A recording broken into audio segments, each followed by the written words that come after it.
Welcome to Ringsiders Wrestling. Today on the show, we're joined by a very special guest, someone we've been looking forward to speaking with, very popular on the US independents. Today, Matt Makowski, thank you for joining us. Hey, thanks so much for having me.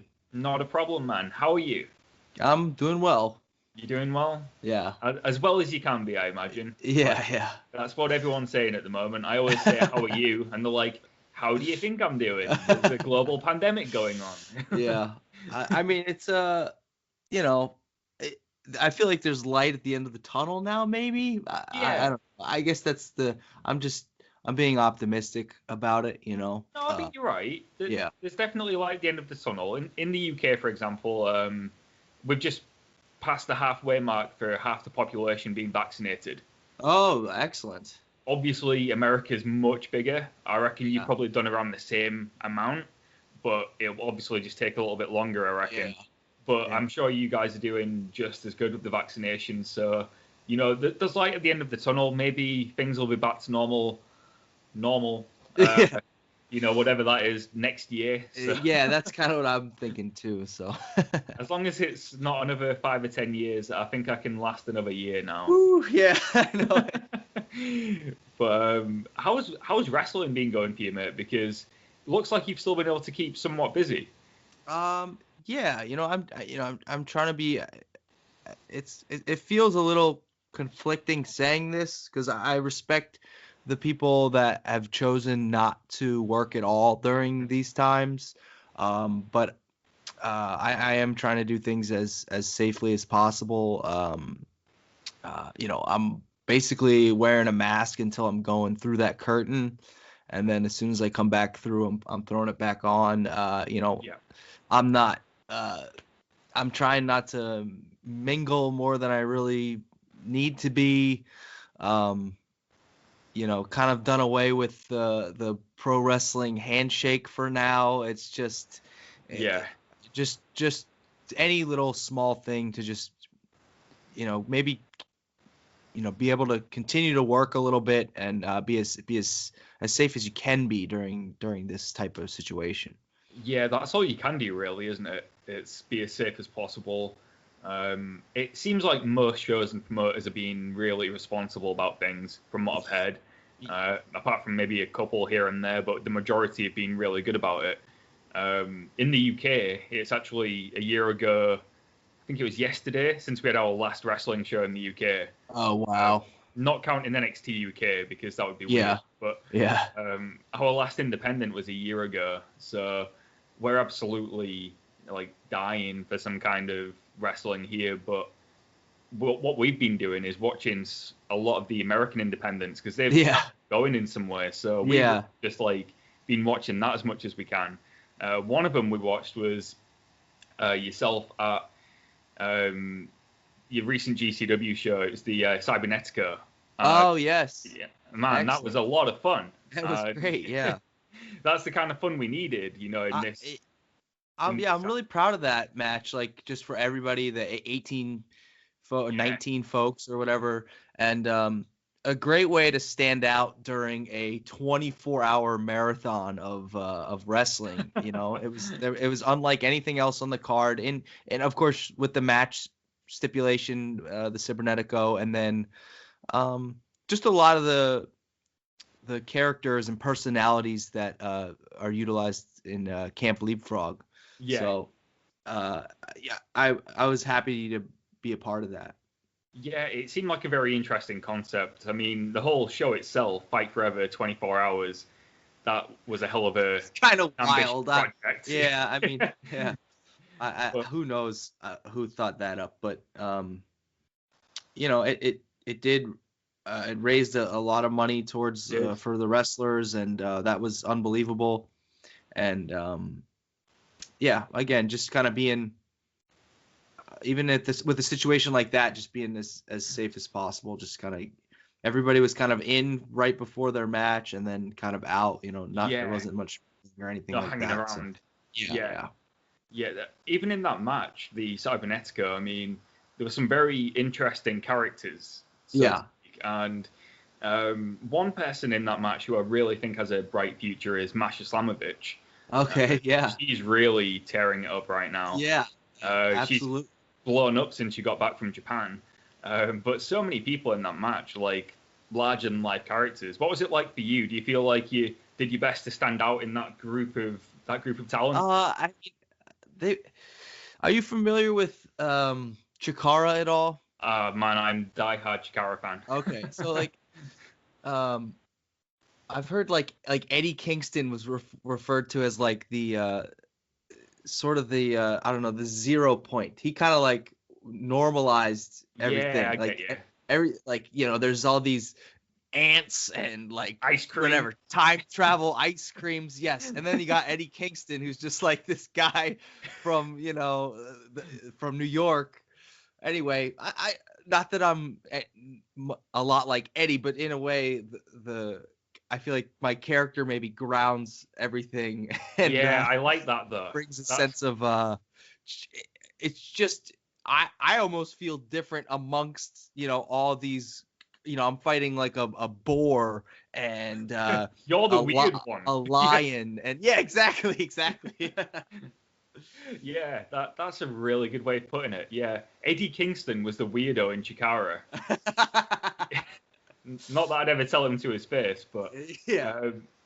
let's talk about Chikara. Like I said, I'm a huge fan of Chikara. Have been for as long as I can remember. It was one of the first independents I checked out, and I think it was because of those characters which really drew me to it.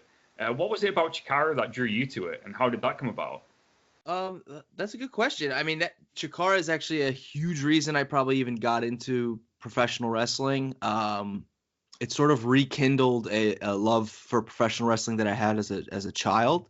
I essentially discovered the independents in 2009. A friend of mine was, I think, dating a photographer at Chikara, and we tagged along to, I believe it was night 2 of King of Trios 2009, Right. which is a pretty kind of like epic King of Trios on the, if you had to rank all of them.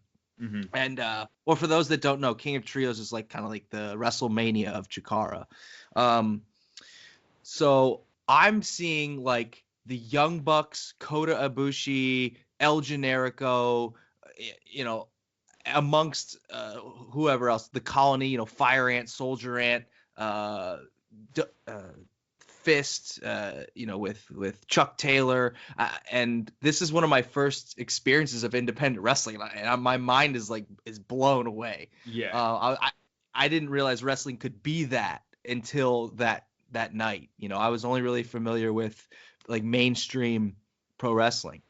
So I'm going to like all the shows now because I'm from Philly, and a lot of the Chikara shows are based around the the Northeast or the Philadelphia area, and just became a huge fan.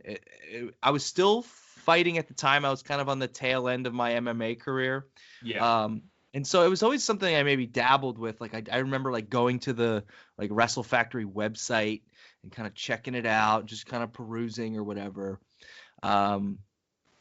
But then there's kind of a large time gap here, and in around 2016, I decided to pull the trigger, and they offered like free workshops. It was like literally like nothing to lose, just go check it out, see what's up, and then I basically ended up signing up for training. Then actually had to take some time off for an injury in 2017, and then got back into the full swing of things in 2018. So.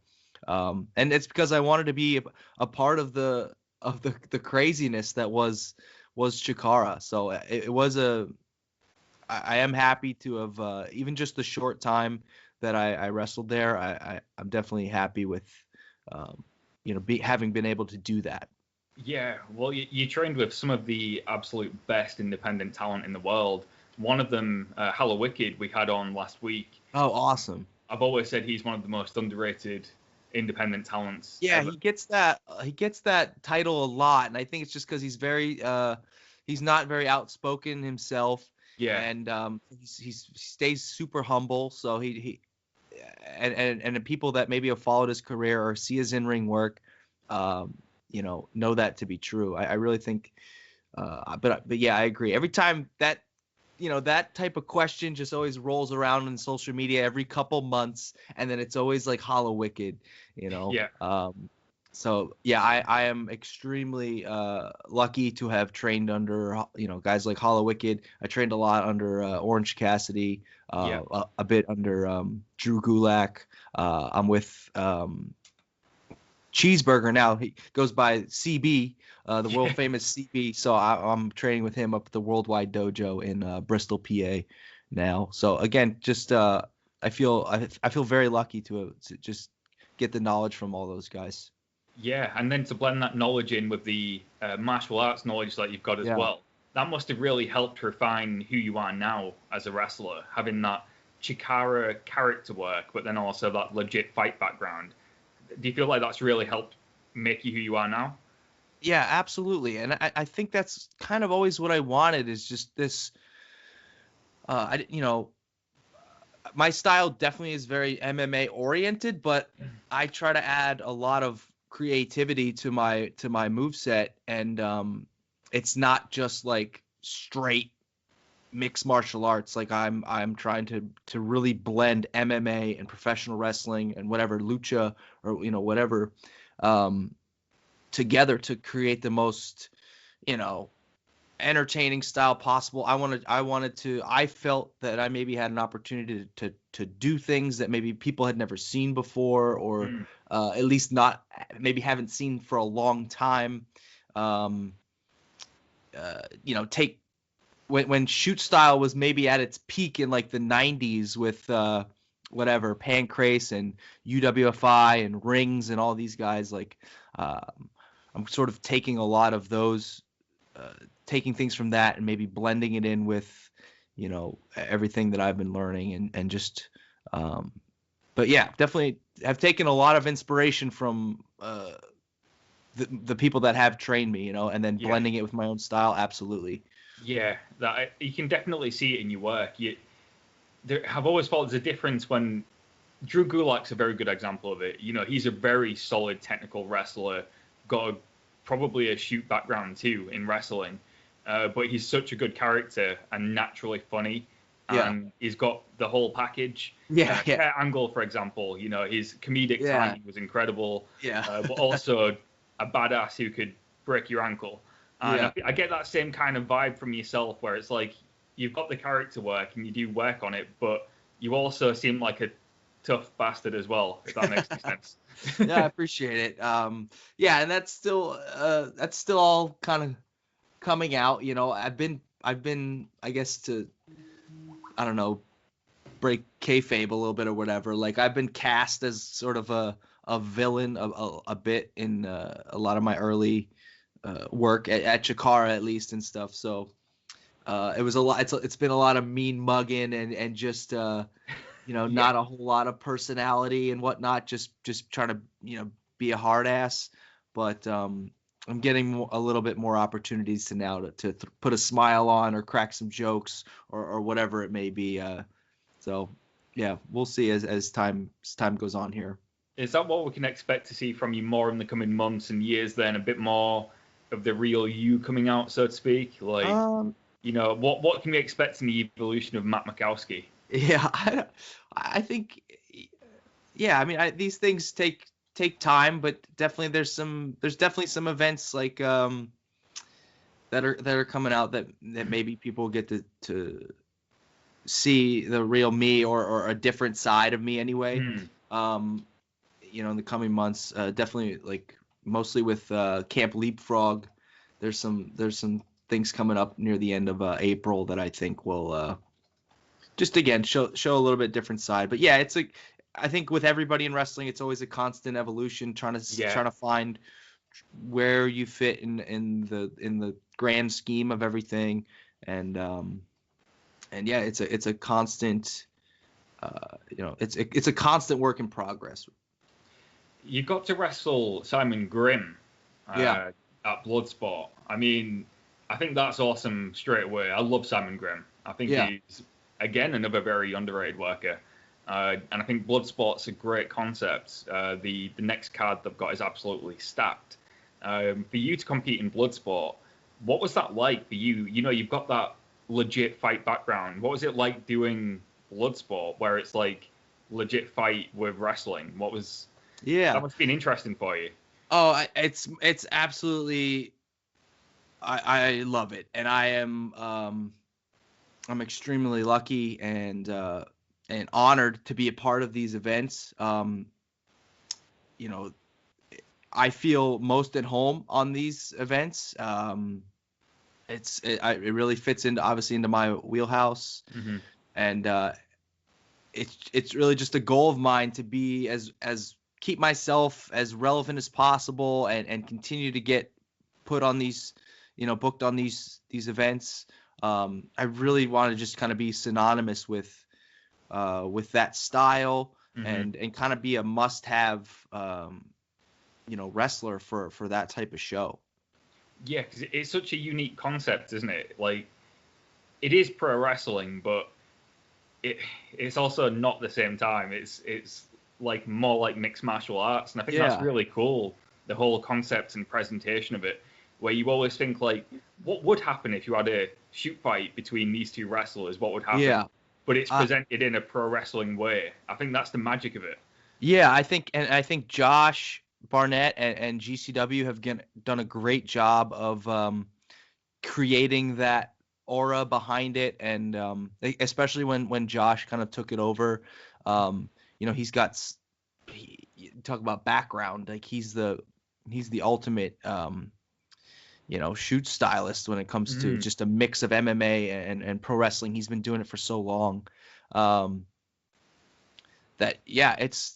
he's created a lot of that aura behind the event, and it makes each one feel unique and exciting. So yeah, this next one coming up in a couple weeks here is amazing. If you could call out anybody on the independent scene, or maybe not even the independent scene, maybe even like a Ken Shamrock or something, who would be your dream Bloodsport opponent? Oh man, I've had this question asked, and it's hard. I don't know. I'd go with maybe like a legend of shoot style, like a Suzuki who's still working, or you've got a death wish. Yeah. I don't know. I mean, I want to climb my way to the top. I want maybe Barnett. I need to keep plugging away. I need to earn it. I need to get to a point where that's a matchup that people would want to see, and I got to do that just one match at a time. There's some other names. Carl Greco. I don't know if you know who that is, but he's an old battle arts guy. Right. He actually fought in Pride. I think he fought Vanderlei Silva at one point, but he wrestled a lot in battle arts back in the 90s. I don't know if they would ever do like multi-sex matches or whatever, but Sayuri Kondo is a Japanese mixed martial artist who works a lot of shoot style type stuff. Miyu Yamashita, she's an amazing kind of martial arts style wrestler. I think those are kind of that's a good list. Right, you've got I mean, kind of. But now you mention it, I kind of want to see you versus Suzuki, and if that's not going to happen in Bloodsport, this is a really another random one, but like this is really, and I don't think I've said this publicly, but like Cody Rhodes, Cody Rhodes. Yeah, he's a what was he a 2-time Georgia State wrestling champion? Yeah. He I feel like he would be a decent fit for the show, and they kind of have this, like, Moxley's been over, Moxley's obviously been doing it, so I don't know. I'm similar size, I think, to Cody, and I just feel like that'd be an interesting match too. Right. Well, there's the clickbait headline for this video. Matt Makowski calls out Cody Rhodes for Bloodsport. So that'll get some views. Okay, cheers, all right. No, but to be fair, man, that would be really cool. Yeah. Seeing someone like a Cody Rhodes come in and test himself against what Bloodsport's got to offer. I think he fits. I mean, he's got that amateur background. He does. He's a tough son of a bitch. I mean, and if you pull out a win as well, I'm sure you'd have a few eyes on yourself. That's the thing. Just As I saying. said, one match at a time. I gotta, I'm not. It's you asked the question. That's kind of what I was thinking. But I know where I'm at right now, and I know where I want to be. So I'm just trying to keep moving in that direction. Absolutely, dude. That's again all you can do. You're chipping away at it. You're smashing every opportunity you've been given. Like honestly, I think it was only maybe mid last year we started being familiar with your work. But even in that time, very impressive what you've done. And in that time, you've come so far anyway. It seems like you're another one of these independent names who's like just exponentially being given more opportunities and smashing them out the park. So definitely be proud of yourself for that, man. Thank you. Appreciate that. But before we start to wrap up, Matt, do you have any merchandise that you'd like to plug? And where can we find you on social media? Oh, I'm actually, I think it's not out yet, but I think I'm gonna put out I have a new shirt dropping today probably. I'll probably get it up, but that's Matt Makowski at bigcartel.com. Yeah. And then social media, I'm at the Matt Makowski on Twitter and Matthew Makowski on Instagram. Awesome. I've just bookmarked the Big Cartel site, actually. Once they're up, I will have a look. Is that the Weapon X t-shirts? Yeah, it's going to be that. I don't know if I put that logo out on Twitter, but it's kind of the. I really like that. The slashes with the double M. Yeah, really, really nice design. My friend Edith Surreal helped me kind of bring that to life. So awesome. Appreciate her work on that. And an absolute steal at $20, might I add. That's the I have a Final Fantasy themed shirt out there right now. Is that what you're looking at? It might have been, yeah. Yeah. All right, there's another one coming out. I think later today. And then I'm on Twitch a little bit. Weapon X Matt on Twitch. Just great way to stay connected with some fans, and we have a good time on there. I'll play games with some wrestling buddies of mine, and we just have just a general good time. I feel like there can be a lot of I don't know, negativity on the internet and whatnot, and we try to keep it we try to keep it super it's just a super lighthearted atmosphere, always have a good laugh. So that's kind of what's going down on Twitch there. Awesome, man. Well, I'll put all the links in the description. And also, I can always tell when someone we interview is a Twitch streamer because you always have cool headphones. Like, I play a lot of games too with my buddies, I just gotta. I just had a feeling. I was like, I bet he's a Twitcher. Yeah.